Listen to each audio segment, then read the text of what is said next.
Hi friends, நம்ம இப்போது ஆலு பரோட்டா பார்க்க போகிறோங்க.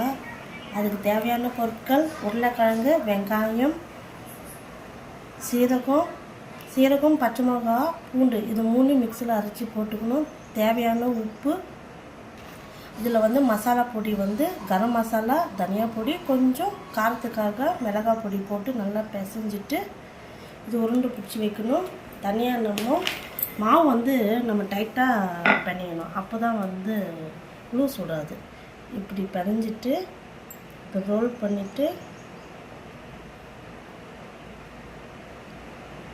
மீதி மாவு நம்ம இந்த மாதிரி எடுத்துட்டு மூடிட்டு நம்ம இது கோதுமை மாவுலேயே செய்யலாம். மைதா மாவுலாம் செய்ய தேவையில்லை, கோதுமை மாவுலேயே செய்யலாம். இப்போ நம்ம மெதுவாக தேய்க்கணும்.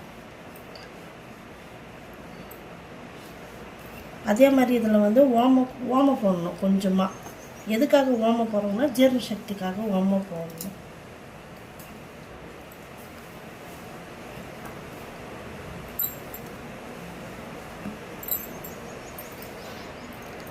அப்புறம் நம்ம இதை ரொம்ப மெலிசாக இல்லாமல் ரொம்ப தப்பமாக இல்லாமல் ஒரு லெவலுக்கு நம்ம தேய்ச்சி கேஸில் போட்டு எடுத்தோம்னா சுவையான ஆலு பரோட்டா ரெடி.